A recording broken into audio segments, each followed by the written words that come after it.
അപ്പോൾ ഗൈസ് നമ്മളങ്ങനെ യാത്രയൊക്കെ ചെയ്ത് സുഖത കാലൊക്കെ കാണിച്ചിട്ട് നമ്മൾ തിരിച്ചത് അടുത്തേക്ക് നിന്ന് ബസ് ഇറങ്ങി ബസ് സ്റ്റോപ്പിൽ നിന്ന് വീട്ടിൽ പോകണം. കടയ്ക്കകത്ത് ഒരു കുറച്ച് മോരുമണം കുടിച്ചിട്ട് പോവാം. ഭയങ്കര ചൂട്. അപ്പോൾ മോരില്ല ഗൈസ്. നമ്മളിപ്പോൾ സോഡ നാളെ കുടിക്കാന്ന് വെച്ചു, ഉപ്പിട്ട് കുടിക്കാന്ന് വെച്ചു. അപ്പോൾ ഗൈസ് നമ്മൾ ആറ്റിന് കയറ്റി നമ്മൾ പതുക്കെ നടന്നു പോകണം. ആറ്റിലൊക്കെ വെള്ളം അടിപൊളിയുണ്ട്. മഴയൊക്കെ പെയ്ത ആറ്റിൽ വെള്ളമുണ്ട്. നമ്മൾ ഹോസ്പിറ്റലിൽ പോയി വന്ന് മോരുമണം കിട്ടിയില്ല, സോഡ നാണയം കിട്ടിയത്. ഉപ്പിട്ട് സോഡ നാണയം കുടിച്ച് ദാഹം മാറ്റി ചൂട് വീട്ടിൽ പോകണം.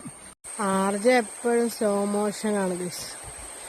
എൻ്റെ ഫ്രണ്ടില് വന്ന ആളാണ്, ഇപ്പം ബാക്കിലായി. എന്തൊരു കഷ്ടമാടേ, ഒന്ന് പെട്ടെന്ന് വാ. കാലുവേനായിട്ടാണ്.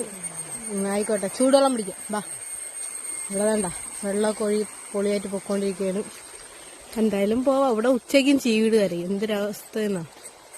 അപ്പൊ അങ്ങനെ ഗൈസ് നമ്മൾ മലകയറി വീട്ടിലെത്തി പോയി. എന്താ ഇപ്പോഴേ തളർന്ന്. പിന്നെ നിങ്ങളുടെ എല്ലാവർക്കും ഒരു കാര്യം പറയാനുണ്ട് ഗൈസ്. അപ്പൊ ഗൈസ് നമ്മുടെ വീഡിയോ സ്ഥിരമായിട്ട് കാണുന്നവർക്ക് അറിയാൻ പറ്റും. നമ്മൾ ഒരു ദിവസം ഫുഡ് ഹോസ്റ്റലിൽ കൊടുത്തായിരുന്നു. ഹോസ്റ്റലിലാണ് മിത്ര നികേതൻ. അപ്പം കഴിഞ്ഞ കൊല്ലം ഞങ്ങൾ പിള്ളേർക്ക് പെൻസില്, പേന, അതുപോലെ തന്നെ ഫുഡ് ഒക്കെ കൊടുത്തായിരുന്നു. പെൻസിലും പേനൊക്കെ ഞങ്ങളുടെ ഓൺ ഇതിൽ കൊടുത്തതാണ്. ഫുഡ് നമുക്ക് ഒത്തിരി ആൾക്കാർ ഹെൽപ്പ് ഒക്കെ ചെയ്ത് അങ്ങനെ കൊടുത്തേനെ. നമ്മൾ ഈ വർഷം സ്കൂൾ കൊടുക്കാൻ വേണ്ടി വിചാരിച്ചിരിക്കുന്നു. പക്ഷെ എല്ലാം കൊണ്ട് നമുക്ക് പറ്റുപോയി. അപ്പൊ എന്തായാലും ആർക്കെങ്കിലും അങ്ങനെ ഹെൽപ്പ് ചെയ്യാൻ വേണ്ടി പറ്റുമെന്നുള്ള ആരെങ്കിലും ഉണ്ടെങ്കിൽ മെസ്സേജ് അയക്കാൻ നമ്മൾ ഡീറ്റെയിൽസ് പറഞ്ഞുതരാം. നിങ്ങളാൽ കഴിയുന്ന എന്തെങ്കിലും അവർക്ക് ചെയ്യണമെങ്കിൽ അതൊരു ഹെൽപ്പ്. 10 ബുക്കെങ്കിലും വാങ്ങിച്ചു കൊടുക്കാൻ ഒരുപാട് ഹെൽപ്പ് ആവും. ഒത്തിരി കുട്ടികളൊന്നുമില്ല, 100 കുട്ടികൾ, ആൺകുട്ടികളും പെൺകുട്ടികളും അടക്കം. ചെറിയ പിള്ളേർ വലിയ പിള്ളേരുണ്ട്. അതുകൊണ്ട് എല്ലാവർക്കും നമുക്ക് സ്കൂൾ ക്ലാസ് ചെയ്യണമെന്നില്ല. ചെറിയ പിള്ളേർ വലിയ പിള്ളേരുണ്ട്. എല്ലാവർക്കും ഉപയോഗിക്കാൻ പറ്റുന്ന രീതിയിലുണ്ട്. നമ്മൾ പഴയ ഡ്രസ്സൊക്കെ ഒരിടയ്ക്ക് നമ്മൾ കളക്ട് ചെയ്തിട്ട് ഞങ്ങൾ തന്നെ കൊണ്ടുപോയി കൊടുക്കുകയൊക്കെ ചെയ്തായിരുന്നു. അതുപോലെ ആർക്കെങ്കിലും ചെയ്യാൻ വേണ്ടി താല്പര്യം ഉണ്ടെങ്കിൽ പ്ലീസ് കോൺടാക്ട് ചെയ്യാം. അപ്പൊ നമ്മൾ അവരുടെ ഡീറ്റെയിൽസ് തരാം, ഹോസ്റ്റലിന്റെ ഡീറ്റെയിൽസ് തരാം. നിങ്ങൾക്ക് നമ്മുടെ നിങ്ങൾ ഡയറക്റ്റ് കൊടുക്കാം, അല്ലെങ്കിൽ നമ്മളെ തന്നാൽ നമ്മൾ വാങ്ങിച്ച് കൊടുക്കാവുന്നതേ ഉള്ളൂ. അപ്പൊ നിങ്ങളുടെ ചോയ്സ് ആണ്.